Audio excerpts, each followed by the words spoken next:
Recently, I ranked 100 of the most popular supplements from worst to best. In this video, I'm going to focus only on the longevity supplements that have either been seen to extend lifespan in animals, or they might have some potential longevity effects in humans. Timestamps from everything are down below. Alright, let's begin. First one, taurine. So taurine is quite interesting. There is animal research that it has been seen to extend lifespan in mice. From 2 years ago, there was the study. And in humans, we have quite a lot of clinical trials showing that it improves aspects of metabolic health. So it's relatively safe, little to no side effects. It improves exercise performance, improves blood markers. And in animals, it has been seen to extend lifespan. So based on this criteria, I would put it into the God tier, because obviously we can't say or know if taurine is going to extend lifespan in humans, but the human studies indicate that it does help with many aspects of overall health. And human longevity, the best way to track it is to just make sure you have a lower risk of these chronic diseases, like lower risk of heart disease, Alzheimer's and metabolic syndrome and diabetes, etc., that would shorten your lifespan.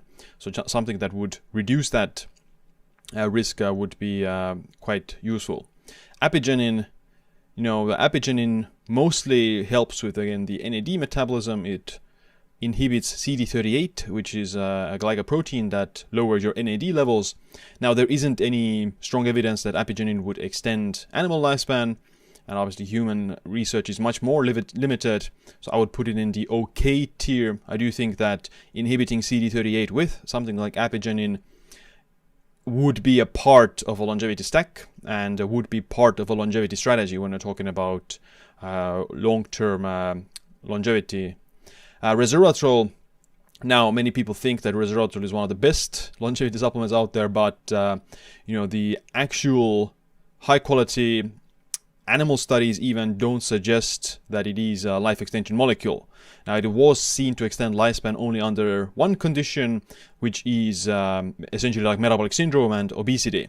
So mice who are fed an obesogenic diet, they have pretty much like obesity and diabetes, then resveratrol does extend their lifespan.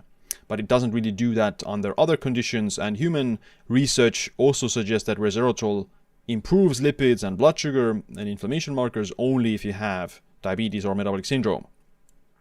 And it might have some negative effects as well on things like reducing the benefits you get from exercise and reducing your VO2 max adaptation. So it's definitely not a useful supplement for an otherwise healthy individual, in my opinion, and the animal data also suggests that it's not particularly effective. So I would put it in the junk tier based on all of that. But in the previous video, the 100 supplement ranking, I did put it in the junk tier. But here, when we're talking about just longevity, I'll just put it in the bad tier. Because, yes, under certain conditions, under certain criteria, it might have some effects, but it's not really that effective. Now, rapamycin, obviously, it's not a supplement. I'm just going to put it into this video again because people just ask about it. What do you think about rapamycin? And it's one of the more biggest candidate for extending human lifespan as well. There's no evidence that it would do so currently, but rapamycin is the most consistently shown. It's a molecule that's been seen to extend animal lifespan most consistently in different organisms, and most potently as well. So obviously, based on that, it would be just God tier from a perspective of a life extension. If we were to look at it from the animal data, from human data, it's very early to say, but I've been actually positively surprised by rapamycin over the last few years. In the past, I might have been skeptical about it, that, okay, it inhibits mTOR, it might be bad for muscle maintenance, it might be bad for preserving brain cells, because you need mTOR as well for growing brain cells, neurogenesis. But there have been a few studies on humans over the last few years that show that rapamycin not only didn't result in muscle loss, but actually helped to preserve muscle as in older people. So that's quite interesting. I would say that this would really increase potential for rapamycin for being an otherwise healthy, like a longevity pharmaceutical, especially for elderly people. So yeah, with limited evidence, I'm going to put it in the God tier, but based on the animal data, it definitely belongs in the God tier from a life extension perspective solely. Metformin, so this is pretty much paired with rapamycin always, And similar reason, it's a very popular anti-aging drug, or people take it for anti-aging purposes.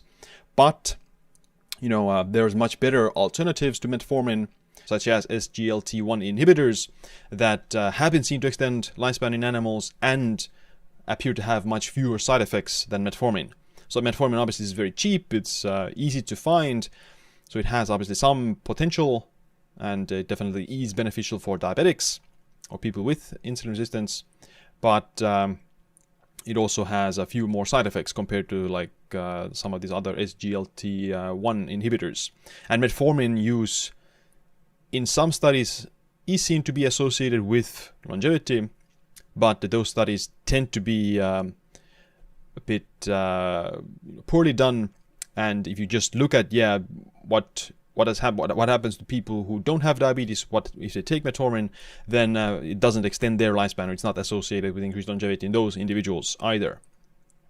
So I'm going to put it in the okay tier from the perspective of longevity and lifespan, because the animal data also isn't that consistent with metformin. Calcium alpha-ketoglutarate. So this one has been seen to extend mouse lifespan. It has limited data on humans, so there's not a lot of clinical trials on humans. One of the few clinical trials on humans looked at epigenetic age, and calcium alpha-ketoglutarate did reduce DNA methylation age in humans. So, that could be a sign in a positive direction. So you have two, indications that it has some potential.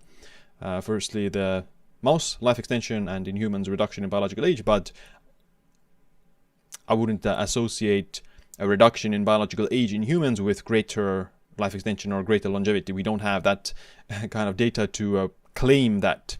But I would put it in the okay tier because of that same reason. Yes, it possibly has life extension effects. In animals, it has been seen to do so. In humans, because it doesn't have any other clinical data really. There's very limited evidence about it helping with wound healing or bone density, but it doesn't have some other metabolic health benefits compared to something like taurine. Melatonin. So melatonin, I would put it in the good tier based on the longevity and anti-aging perspective. And the reason for that is because we just don't have that much data about even animal data for longevity or life extension. In humans, it again improves many aspects of metabolic health, such as lowering insulin resistance, lowering inflammation, lowering lipids in higher doses, and improving sleep. So it's definitely very worthwhile for most people. With age, you see a decline in melatonin, so elderly people will definitely benefit from melatonin, and it improves aspects of metabolic health as well. So I'll put it in the good tier, and it's not in the God tier because of the somewhat limited data for life extension from animal studies. SIRT6. So SIRT6 is the only sirtuin seen to extend lifespan, and it doesn't really have that much other evidence, unfortunately. It is possible to buy it as a supplement, but there's no other clinical trials on SIRT6, unfortunately. And the only evidence we could use is that it might extend lifespan, or it has been seen to extend lifespan in mice, although it's not that well studied compared to something like rapamycin, for example. So I'll put it in the okay tier. It doesn't appear to have side effects or any significant side effects. So I'll put it in the okay tier for that reason. NAC, so NAC, especially combined with glycine, so the GlyNAC combo, has been seen to extend lifespan in mice and in humans. It's also been seen to improve certain functional outcomes, grip strength, walking speed, cognition, body composition, metabolic health markers, etc. Then it also has anti-inflammatory effects. So I would, in my opinion, it is God tier based on the combination of those factors. So animal data plus human data from clinical trials. So it's much more studied than like melatonin or SIRT6 in the context of longevity. NMN, so NAD booster, doesn't appear to have side effects, so it's not going to be in the bad tier. It's not really miraculous either, unfortunately. A few years ago, many people would have had the impression that it is a next miraculous molecule, but unfortunately the clinical trials out there right now suggest that it does something, but it's not really significant. That something mostly is a slight improvement in insulin sensitivity, reduction in inflammation, maybe some improvements in physical function as well. And in animals, I have seen one study where it was seen to extend lifespan in mice, but nothing, or that's the only one.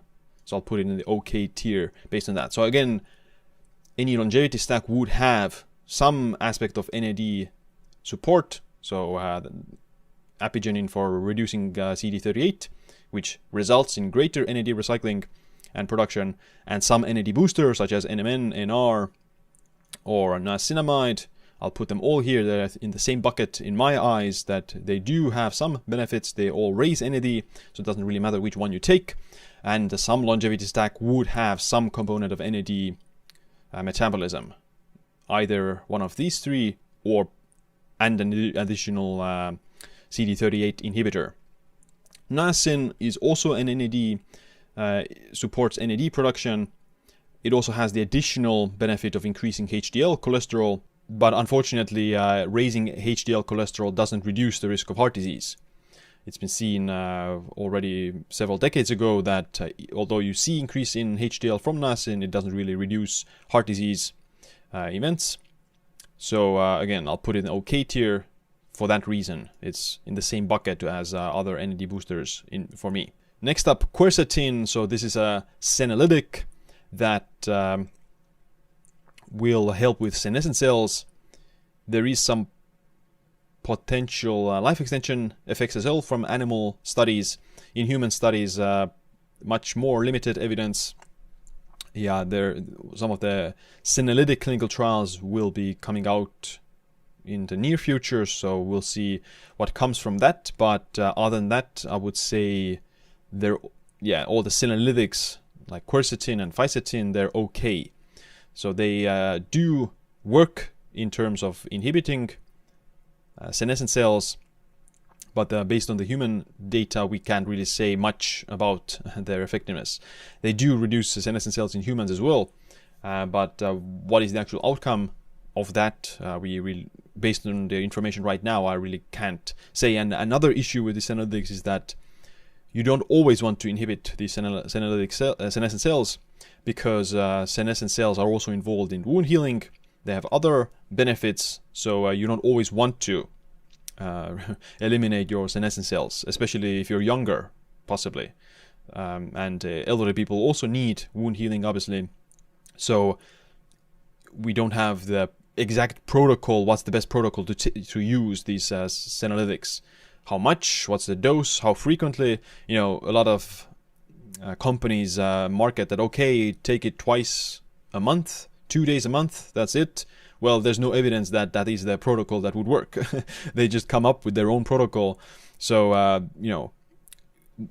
wouldn't know if that would be the best protocol. But similar to NMN and NAD boosters, a good longevity supplement stack or a pharmaceutical stack would involve some aspects of senolytics, whether that be quercetin, dasatinib, which is the antihistamine that was combined with quercetin, seen to be effective for life extension in animals and removing senescent cells. So I would put all the senolytics into this okay category. Yes, they work, but we don't know exactly what the protocol is. Glycine. So glycine, I'll put in the God tier immediately. Mostly because it's an easy win. Now, glycine isn't going to extend your lifespan miraculously, and even in animal studies, it hasn't been seen to extend animal lifespan very significantly. But it is like a sure bet. It's a very safe compound, and it's just like an easy win. So it's obviously much less effective than rapamycin in terms of life extension in animal studies, and even taurine. So taurine has also seen to extend lifespan in mice more so than glycine. So glycine gives it like a small extension of lifespan in animal studies, in mouse studies. And when it comes to humans, combined with NAC, it improves physical function, cognitive function, body composition, and markers of metabolic health, other hallmarks of aging. So it is a very consistent consistently shown to have benefits, very safe and easy win. So that's why, again, I would always add it to someone's longevity stack for those reasons. It's an easy win, it's a safe, little to no side effects. Some people might report nausea or headaches or something like that. But in the majority of cases, it's very safe. Spermidine, so as a supplement, there's no side effects from it. As a supplement, the only effects that I've seen are slight potential improvement in cognition and potential skin health benefits.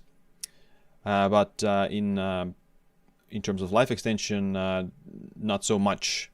And spermidine is popular mostly because dietary spermidine intake is associated with reduced mortality.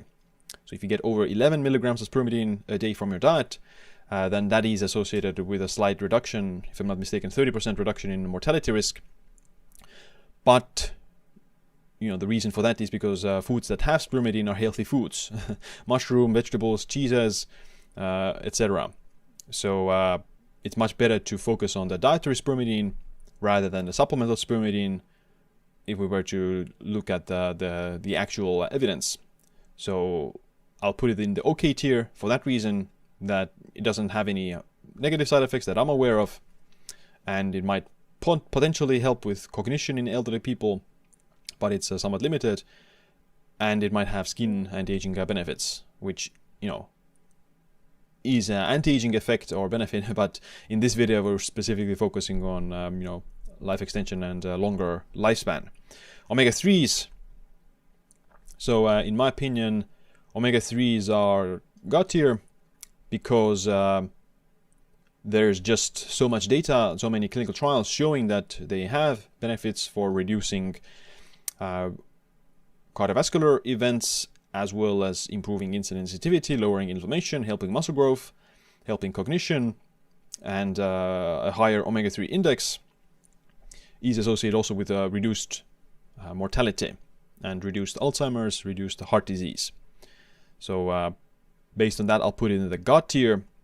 There's no life extension data that I'm aware of from omega-3s, but the human data is very enormous. It's I think it's equally as studied as creatine, for example, in terms of the amount of studies. And speaking of creatine, so creatine, again, very studied, and definitely the most effective sports performance supplement out there, will have benefits of muscle strength, muscle power, and possibly cognition as well.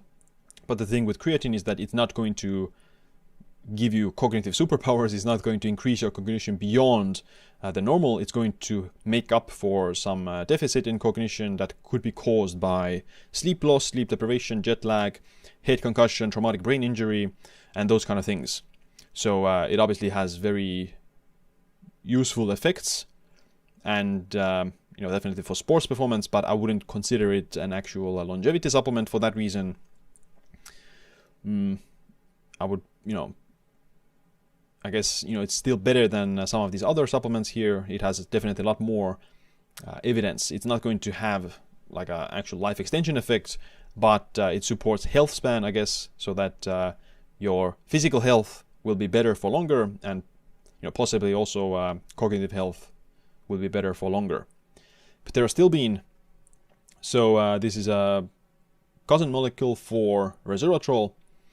There's no data that it would extend lifespan in animals, and the only human trials that I've seen is that it actually raises LDL and might lower blood pressure. So I'll put it in the bad tier because there's just very little data about that, and possibly negative side effects in terms of a lipid profile. Magnesium. So I think magnesium, I'll put it in the good tier, just from the perspective of longevity and life extension. Most people would benefit from some aspects of magnesium supplementation, but there's no direct evidence that it would just extend lifespan in animals, or that it would significantly reduce future risk of chronic diseases. It's more effective if you're deficient in magnesium. So if you're deficient in magnesium, it's going to help you with sleep, stress, blood sugar regulation, blood pressure, etc. But if you're otherwise healthy, then adding extra magnesium is not going to have a significant effect. It's going to, the only side effect you could get from magnesium is like diarrhea. So I wouldn't otherwise consider it like an actual longevity or lifespan supplement, but it's still something that most people could benefit from. Vitamin K2.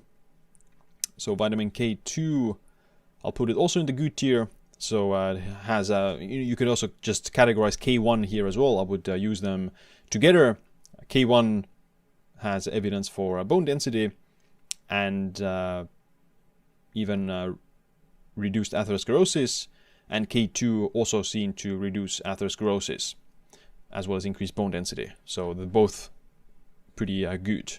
Sulforaphane has been seen to extend lifespan in some animal models like roundworms, but it's significantly less researched than rapamycin or glycine or taurine or NAC, and the human evidence is also a lot more limited. So I'll I wouldn't put it in the good tier because of the limited evidence, so I'll put it in the okay tier. So it works through increasing the glutathione levels, which is a powerful antioxidant, and in a lot of cases people need additional antioxidant support, but not always. And what's the specific dose or specific protocol to be used, that is still to be established, in my opinion. Curcumin has also been seen to extend lifespan in a few animal models. In human studies, the most consistent effect is lower inflammation, so lower CRP, but also better lipid and metabolic health profile in clinical trials. And there's quite a lot of them, so I would put it in the God tier based on those criteria or those conditions. So it improves metabolic health and otherwise inflammatory status in humans, and in animal studies it also extends lifespan. Methylated B vitamins. So methylated B vitamins can be very effective for people who have poor methylation. So for them it can be God tier in terms of that. Helps to lower homocysteine and improve just overall metabolic health. But there's no real life extension data from methylated B vitamins, so I'll put them in the okay tier. So glutathione, I mentioned earlier the glycine and NAC have been seen to extend lifespan in mice, and all these several clinical trials on humans showing improved physical function and overall metabolic health, etc. So based on, and it works through increasing glutathione, NAC and glycine being precursors to glutathione. So based on that, glutathione will also be God tier because you just take the direct compound. But the issue is that it's actually much better to take the precursors rather than the main compound itself. And there is some evidence that taking glutathione alone or directly might have some negative side effects. So excess antioxidant status or excess antioxidants can surely be harmful as well in certain aspects. So I wouldn't put it in the God tier because of that. So it's better to take the precursors, and based on the evidence, then these precursors have shown to provide more consistent benefits in animal studies as well as in human studies. But I'll put it in the good tier based on that reason. It's better to take the precursors, so your body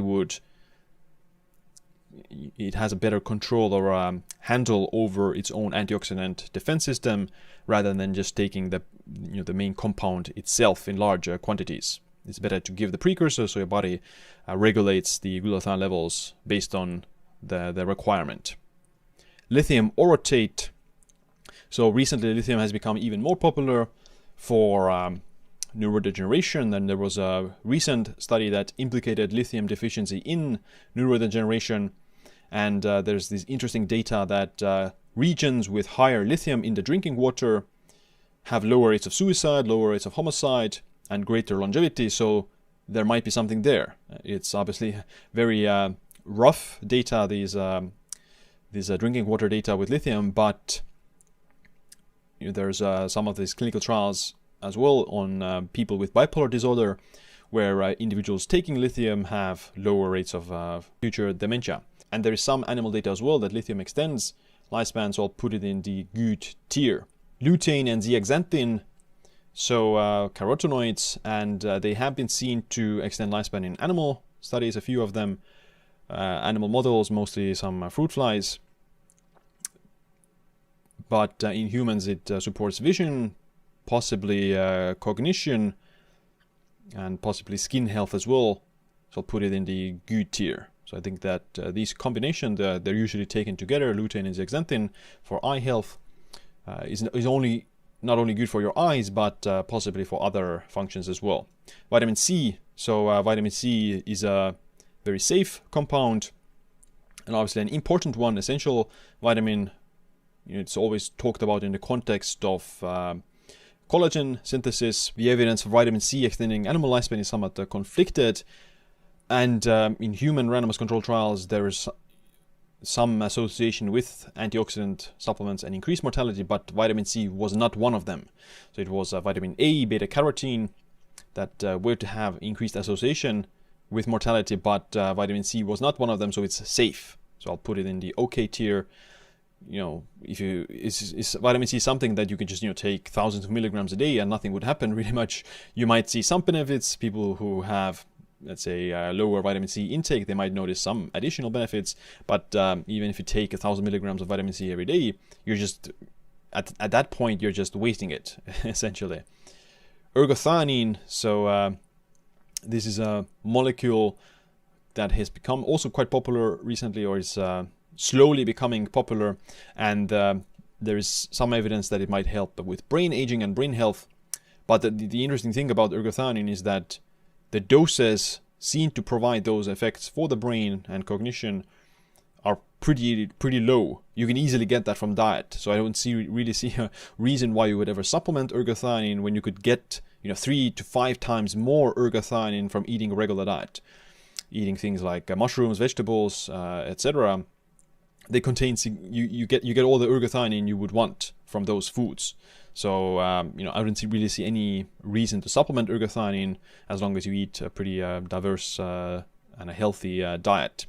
But it's not going to hurt you either based on the evidence. Methylene blue. So this is again not a supplement, but people who are into supplements also take methylene blue quite often. So I'll just mention it here. And there's no data that methylene blue would extend lifespan in animals.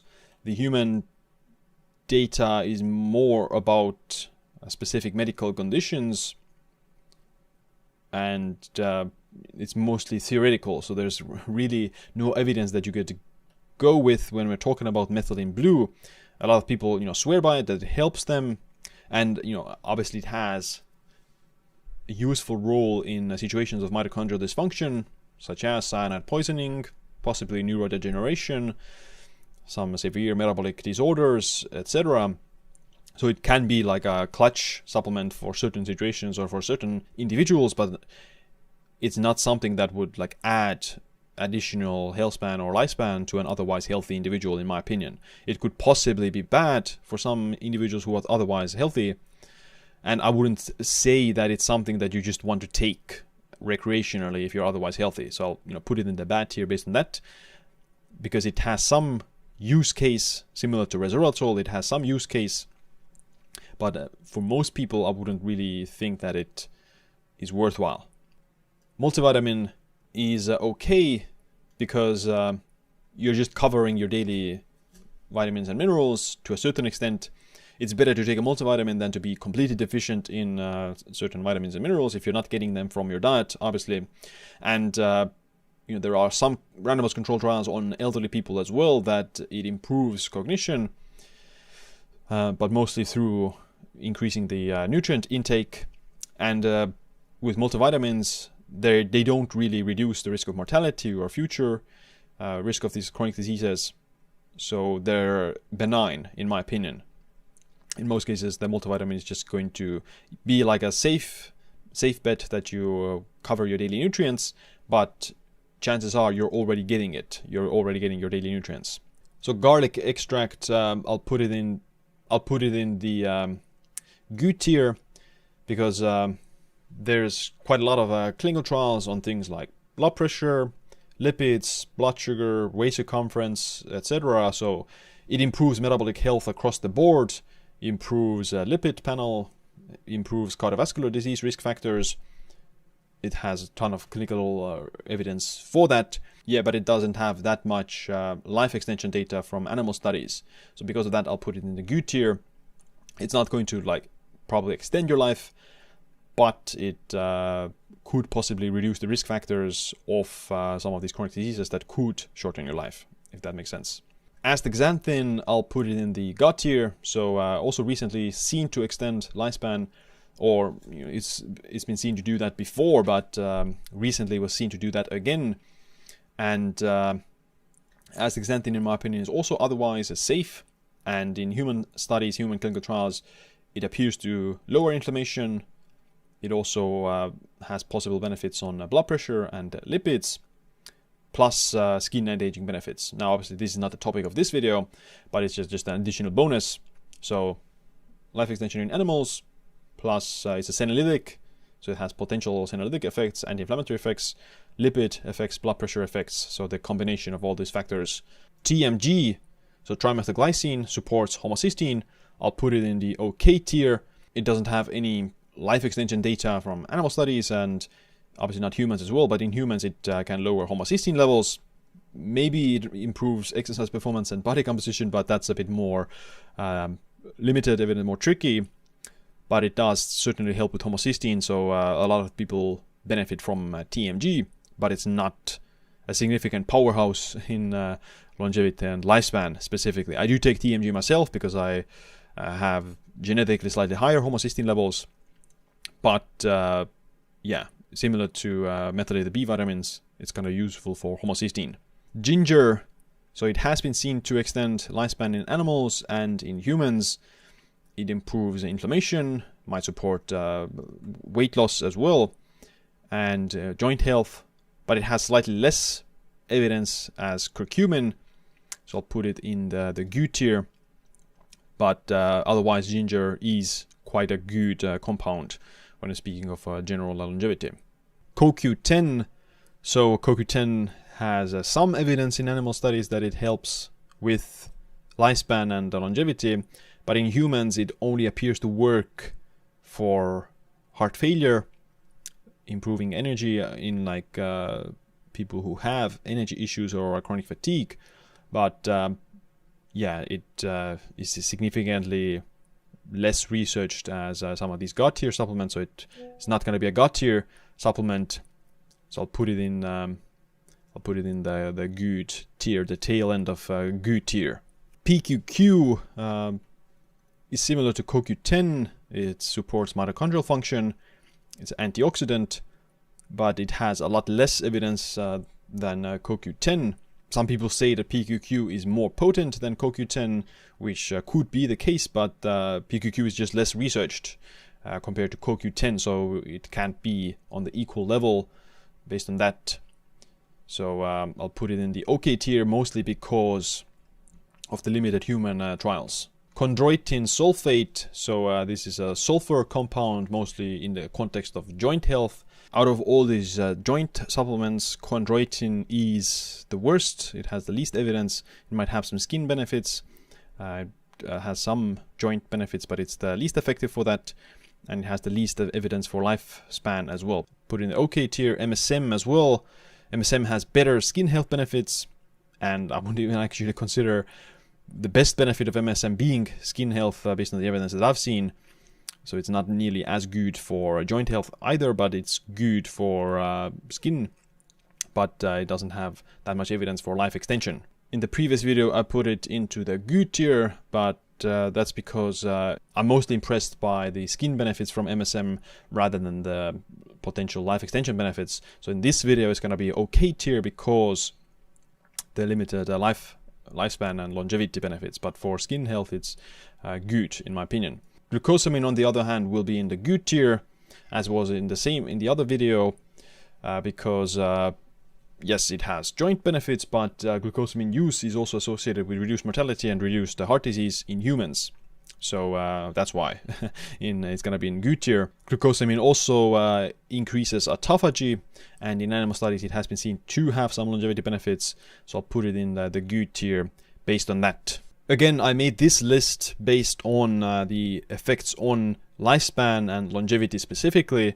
So not skin benefits, not some exercise benefits, mostly for, let's say, health span, which would also extend your lifespan. So, right, if you stay healthier for longer, you have better physical and mental performance for longer in your life. You will also live a bit longer. So the combination of those factors, raw animal lifespan data plus health span data in humans, health span being better physical and cognitive performance, and a reduction in the risk of various chronic diseases. So here's the list.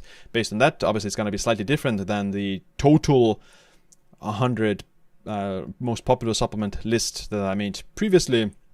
And the reason for that is because, in that video I ranked things based on the overall data, so everything that is about this supplement, whatever I was ranking. But in this video I'm gonna just look at raw animal lifespan data plus the human health span data, because that's the only thing we can take from human studies. So the list, the God tier supplements, taurine, rapamycin, NAC, glycine, omega-3s, curcumin, astaxanthin. Everything here except rapamycin was in the God tier from the previous video as well. So again, these supplements I would consider one of the best supplements out there. Q tier, a few of these supplements were in the God tier in the previous video, such as melatonin and lutein. So magnesium as well was in the God tier with some of them. So it doesn't mean that they're bad. It's just that in the context of lifespan specifically, they're less effective as these God tier supplements. Creatine is a God tier supplement for sports and other things. But the evidence for lifespan and longevity is much more limited.